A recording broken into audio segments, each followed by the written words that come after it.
What is up, brothers and sisters? Welcome to the Mitch Gray Show. Thank you again for joining us in 2022. New year, new guests, same message. We're just here to inspire you and help you lead well. I am your host, Mitch Gray, author of How to Hire and Keep Great People, small business and leadership consultant. And I have another great guest today. We've been building a relationship for a few months, and it's just amazing the people I get to meet in the world via the podcast. So Emily Sander, welcome to the Mitch Gray Show. Thanks for having me, Mitch. Yeah, I'm excited to visit with you about, honestly, one of my top 3 or 4 favorite topics. And so we talk about it a lot here on this show. We'll get to have your perspective, which is going to be amazing. Emily, you serve as a chief of staff for a digital marketing firm. You're also an executive coach working with business leaders around the world, and your book, Hacking Executive Leadership. Great title, very poignant and SEO friendly, as they say. So there we go. Nice job. So we always start with the big question, Emily. So I'm going to set you up for the conversation. Hacking Executive Leadership. The question I have to kind of jumpstart everything is, what in your mind, from your perspective, you have, I think, over 15 years of experience in the business world in a very variety of positions. What makes a good leader? What makes an effective leader when we're talking about leadership? The big thing that's coming up now is adaptability. And that's true in any time, but certainly in the last 18 months. Yeah. And I've seen leaders who are able to adapt quickly to unexpected circumstances, whether that's a global pandemic or something quote unquote normal happening in their business, who can think on their feet and adjust and not get too thrown off or jarred by something, and lead themselves well, and then in turn lead their teams well. So I think adaptability is a big one right now. There's many more elements, but that's the one that's jumping out. Yeah, I think you're exactly right. And that theme is obviously, for various reasons, over the last 18 months has come up a lot when I'm visiting with people that kind of focus on leadership coaching. It's like, you in general, you better be able to adapt. You better be able to, when the seas are raging and the storm is rushing, but also during the calm moments. I think a lot of people in leadership positions, you can kind of subconsciously take a paralyzing deep breath when it slows down and forget that the people around you still need direction. They still need inspiration and encouragement. And so that adaptability isn't just for the craziness of the last 18 months, but it's got to be solidified consistently. Right. And I think one of the things you mentioned there is also vision. So in good times and bad times, a leader can't have tunnel vision, meaning they're just looking at what's right in front of them. Sometimes they do have to get tactical and practical. And certainly I encourage leaders to get their hands dirty so they know what they're talking about.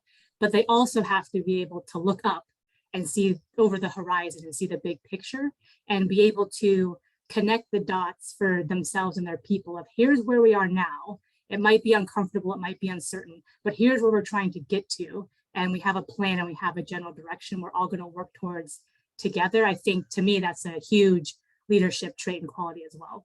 Yeah, I love that. I have a favorite saying that I kind of took a couple of different sayings and made my own. And it's feet planted, eyes forward. Oh, and it's this idea that we have to be fully present where we are, but we can't be staring at where we are. We have to have those eyes, so feet planted, eyes forward. And that really illustrates exactly what you're saying. I want to go back to adaptability.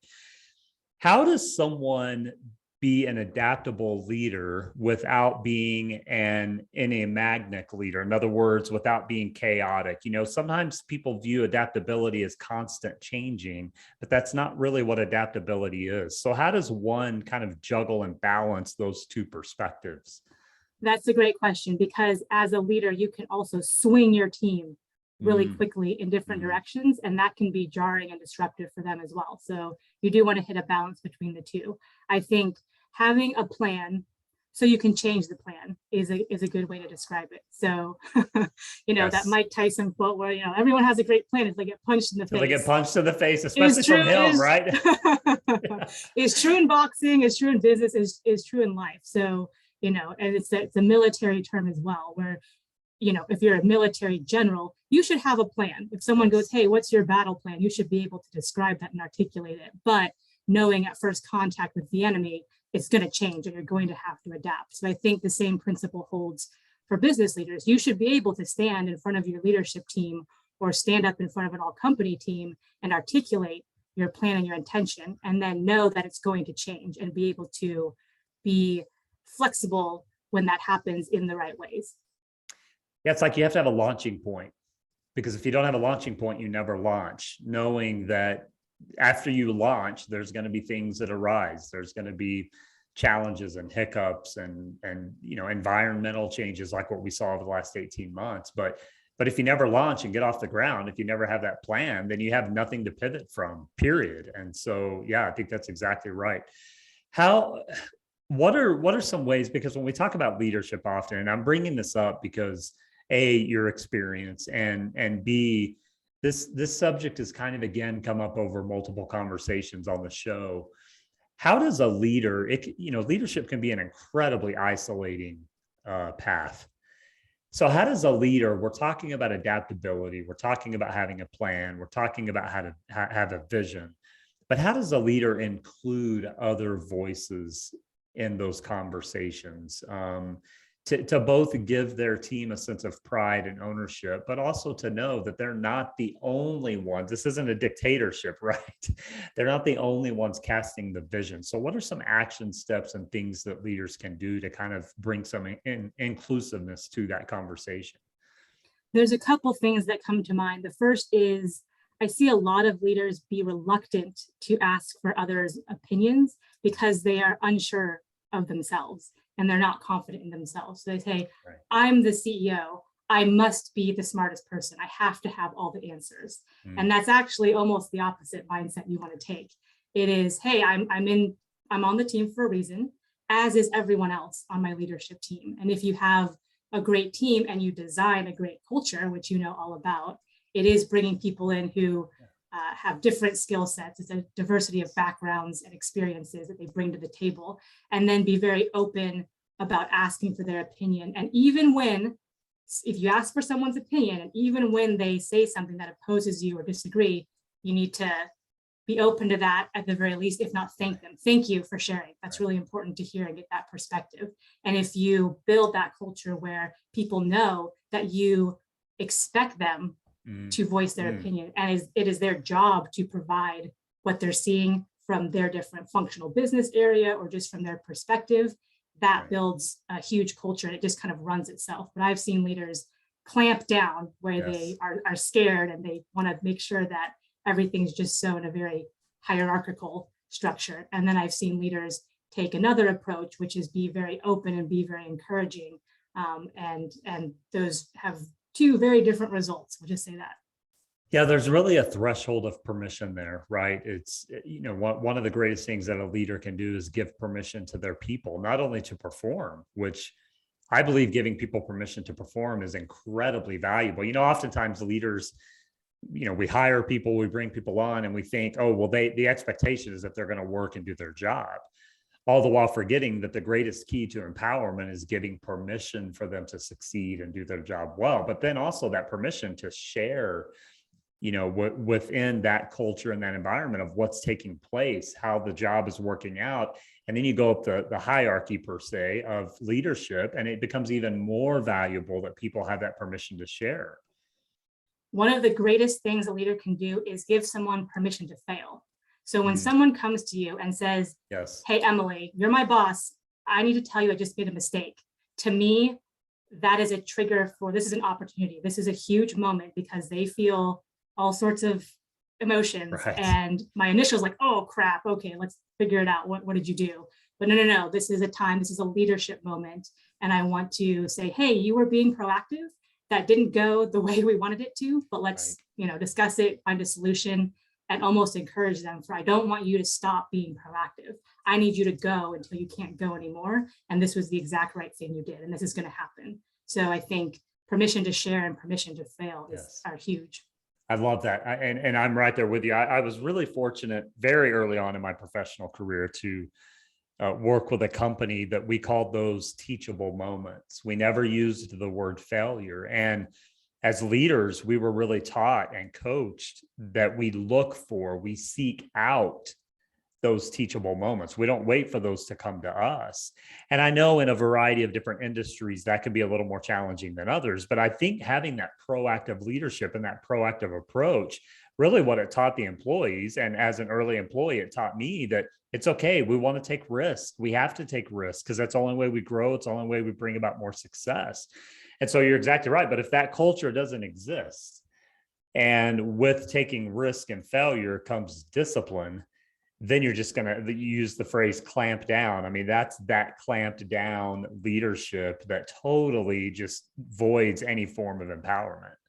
And what you get when you clamp down, I've walked into companies where this was the culture. Everyone sits there, keeps their head down, yes, and does steps 1 through 10 over and over. And they hope and pray they don't make a mistake, because if they do, they get their head chopped off. And I've literally walked in where you can feel the you can feel it in the air. Yes. And people are scared. They're scared to make a mistake. And if that's the culture, people will respond by being a robot and just keeping their head down and doing what they do. And another thing that came to mind when you were talking is this concept of failing. And I talk about this to people and my colleagues and clients, but if you take the learning out of an experience or out of an event and you apply it to the next time it happens or the next similar situation, that by definition is learning. Yes, it's that not by failing. definition It's not is failing. Progress. You've just made progress. So if you have, as a leader, can help them propel to progress and learning, that is you doing a great job. If instead you berate someone and rake them across the coals where they're not going to try again, and that's when you're clamped down and you just keep people at the same level. So yeah, exactly. Yeah, what was the book years ago? Probably 2 decades ago now. Failing Forward.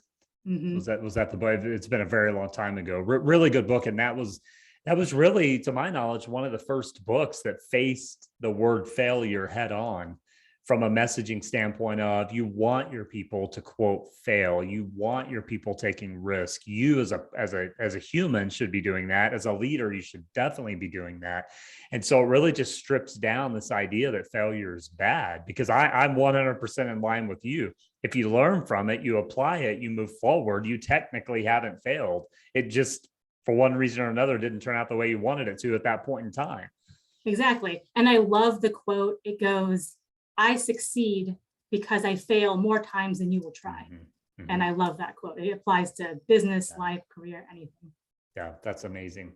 Hacking Executive Leadership. That's your latest book, your newest book. It came out in April, I think. So it's been out a few months. People can get that anywhere they order books. It's available on ebook. Is it available on audiobook, Emily? It is. Amazon, Audible, all the places you get a book. So every format. Awesome. So Hacking Executive Leadership, great title, very, very pointed. But my question is, from the book, what in the world made you want to write about A, executive leadership, and then B, what really intrigued you about writing some quote hacks, some ideas and advice on, how people can better their leadership abilities? Certainly. It's really, the book is a combination of my personal experience in the corporate world and leading and running various teams, and then also my experience as a coach and getting to work with some very interesting, talented business leaders from all around the world. And I kept seeing the same recurring themes coming up again and again, and kind of the same pieces of guidance or advice or conversations I would be having with people that would help them get to their next level, wherever they were in their journey. And so this book is a combination. It's a very quick read, and I've heard that, hey, I can, take this on a plane trip over a long weekend and get a lot out of it, which is my intent. But really, hacking executive leadership, that word hacking, it's not meant to be a shortcut. It is about your internal experience and your mindset and your approach and how you see the world affects everything you do. And it affects the relationships you have with people in your life, including colleagues. It affects the way that you lead teams and how you lead your company and how you make your mark in society and in your community. And so it's taking a look at the different lenses you're looking through and the different ways you're showing up and how to make sure your communication, what you're trying to do with that and how it's landing to another person all matches up and aligns. So, hacking executive leadership is a very personal and individual experience for everyone. It's about making you and your code, so to speak, the best it can be to serve and lead well. That's an incredible approach. I'm going to give people a little bit of a tease here.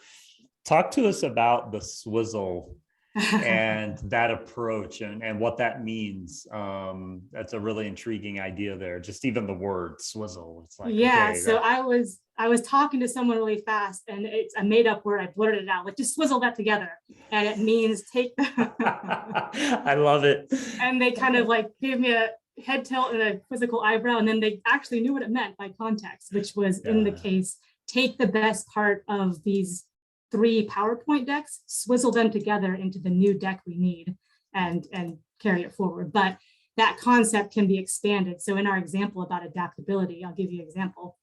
I was listening to a podcast with Floyd Mayweather, and he's Okay. a boxer. I don't know anything about boxing. I keep talking about boxers, but I don't know anything about boxing. And the interviewer kept saying, like, why are you the best? Is it your training? You know, how quick your feet are, et cetera, et cetera. And Floyd Mayweather finally said, it's my adaptability. And that's what makes me the champion. I can adapt to any opponent. I can adapt to any round. I can adapt to any punch better than anyone else. And that's what makes me the best. And my mind was poof, like mind blown. Right. I can apply that to business. I can apply that to my life. Am I adapting well for the different team meetings I'm in? Am I adapting my communication style to the different constituents I'm talking to throughout the week? So I swizzled the best part of that interview and the elements that were relevant to me and made myself better. That's amazing. And it's exactly right. And I've heard that Floyd Mayweather conversation as well.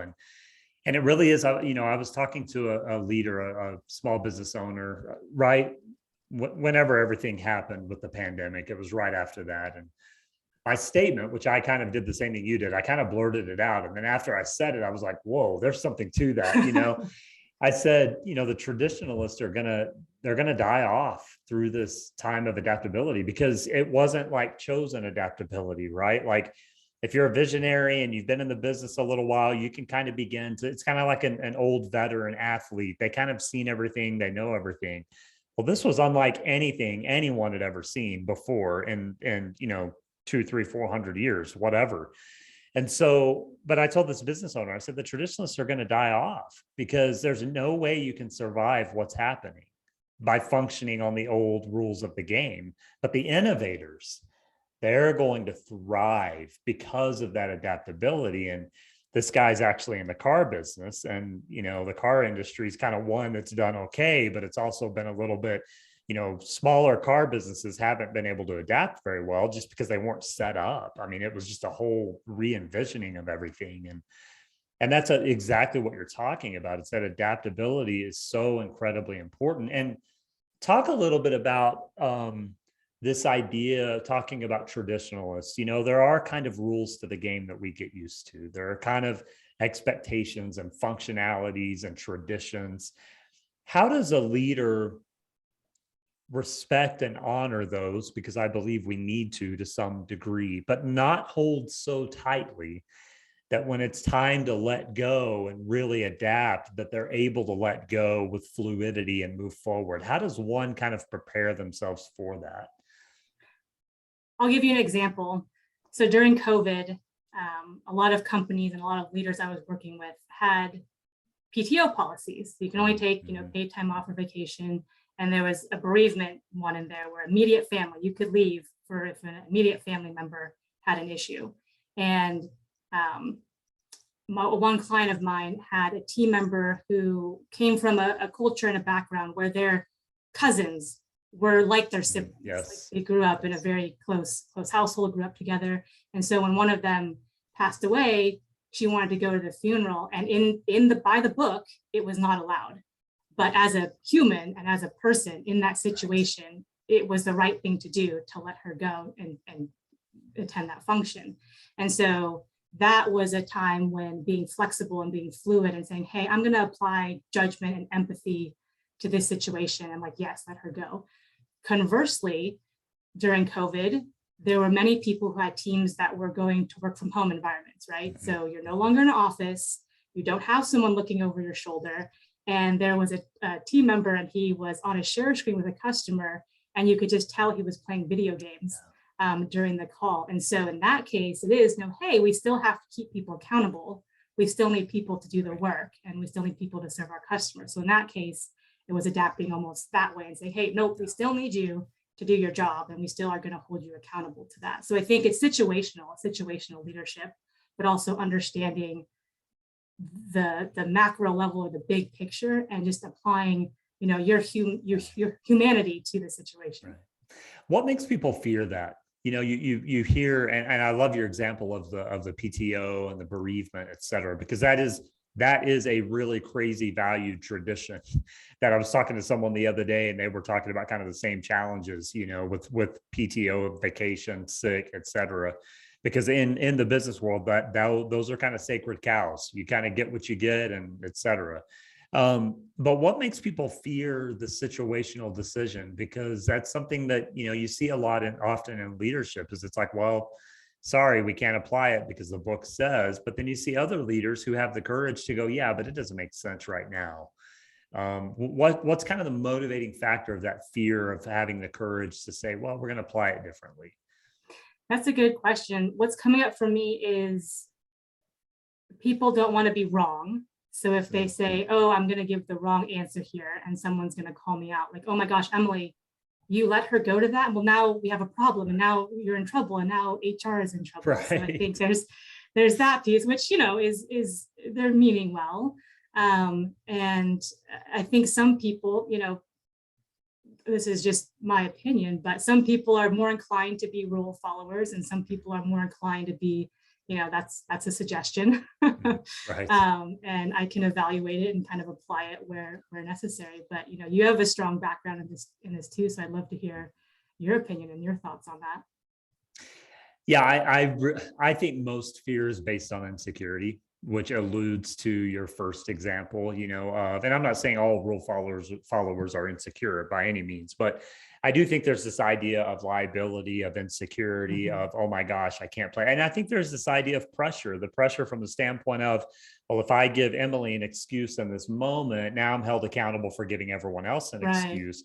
But that again goes back to how we started the conversation. That's directly tied to culture, accountability, empowerment. If I'm a vulnerable leader and I lead from a place of compassion and empowerment, then really people are going to understand that spreads throughout the team. And there's no team whatsoever that if they're living from their core humanity won't go, no, Emily really needs to be given grace in this moment right now. Right. And we all understand that. And I've experienced that, when you build a strong enough culture, your team really sees it oftentimes before the leadership does, because they're kind of in the grass with everyone. And they've heard Emily comment about how much she loves her cousins. They've heard Emily comment about how much that thing. So really the teams can sometimes see it before the leadership. And I would say the reverse can happen. If the team sees that through the eyes of compassion and knows how much that means to Emily, and the leadership doesn't let her go in that moment, it can actually backfire. And now the team's like, wait a second, what kind of leader are we working with here? And that's an interesting kind of conundrum to be in as well. I think that's a great point, because leaders often forget that their team pays attention to what they do. Yes. Their smart. Team is paying They're attention. smart. Yes. Yeah. And you think you're going about your day, but they are noticing who you talk to, who you don't talk to, Right. what decisions you make. If you're giving someone favorite attention, they notice all of those things. So I think that's a great point. Yeah. And consistency is big. When they see that consistency over time, and they know that they've seen you consistently make kind of abnormal decisions in the name of goodness, then they respect it when you do it again. They kind of see, but again, it goes back to our adaptability, and just kind of the other end of that pendulum swing that you alluded to was kind of that chaos and that, that oddness that sometimes people can lead with as well, which doesn't bring about inconsistency. Absolutely. Yeah. I think another thing too is a lot of people conflate fair and equal. So Emily, that's not fair. Well, fair doesn't mean everyone gets the exact same thing. Fair means fair. Right. So don't conflate the two. I can literally hear my dad, that's not fair. Emily, life isn't fair. So I was like, okay, got it. Yeah, that's exactly right. I've heard people say that we just need to get rid of the word fair, because the perspective of it is so vast, and then it just doesn't make sense. Yeah, I love that. So Emily, tell us a little bit about, you've got all this experience in, kind of the corporate world and working with in a variety of positions. And then as a coach, what has made you passionate to write a book isn't an easy thing for those that have never written a book. So Nope. then to tackle and take on a book that shares kind of the things you've learned and noticed in the world that you've lived in about leadership, there's a passion there, right? There's a passion. You don't do something like that without a passion. And so what has made you have that fire about leadership, whether it's leading yourself or inspiring other leaders to grow in their leadership development? Right. So I often work with my clients on finding their why and then digging into their surface level why to their big why. So I'll share with you my big why as to why I'm a coach. Love So it. I believe that we are here to put good in the world. Yes. That's our purpose. And I believe that each individual has their unique gifting and talents and skill sets. And if everyone was playing to those strengths and if everyone was contributing at their best in those ways, the world would be a better place. Yes. If you think about if everyone woke up and were excited about what they were doing and were contributing in that way, the world would be a better place. Yes. And I truly believe that. So coaching and connecting with people and being a small part of their story and getting them to their next level or being that catalyst that kind of puts them on a different trajectory, that's very fulfilling, that's very rewarding. And I feel like that's my way to contribute, my small way to contribute to that larger vision. I love that. That's very similar to my personal inspiration in life is, if we have every voice at the table functioning in their full ability, then we've got a perfect humanity. And, I believe, and I hang on to belief that we'll get there at some point. We will get there. And so we continue doing the work, right? We continue doing the work. That's right. It's a process. It's a process. Don't get discouraged. It is. We're going. Hey, Emily, this has been great. Tell people if you have anything else you want to share about the book. Again, remind them where they can pick up the different formats and then where they can contact you and stay in touch. Certainly. So the book is Hacking Executive Leadership, and that's on Amazon and Audible. I know people are busy and running around anywhere books are sold. And then if you're interested in chatting with me or just learning more about coaching, you can visit my website, which is nextlevel.coach. So next level, all one word, .coach. And there's tons of information for aspiring and established leaders there. I love it. Thanks, Emily, for coming on the show. I've enjoyed this conversation immensely. And anything else you want to leave with the people before we sign off? No, I would just encourage people to keep going towards your dreams. We're all going through this journey together. So let's help each other out. And Mitch, I really appreciated you sending me your book unsolicited, and I read it and got a lot out of it. So I would absolutely pick up Mitch's book. I've been in business for years now, and I got a lot out of your book. So thank you. Awesome. Yeah. Again, anywhere books are sold, go order it. Ebook and audiobook coming soon as well. So I'll be right there with you. But thank you so much, Emily, for coming on the Mitch Gray Show. Loved having you. Brothers and sisters, make sure you subscribe to the Mitch Gray Show anywhere you listen to podcasts, and subscribe to our YouTube channel, Mitch Gray Media. I can't tell you specifically yet, but we have some amazing things coming for you in 2022. And hopefully it's going to blow your mind and help you grow even more. So have a great day, and we will talk to you soon.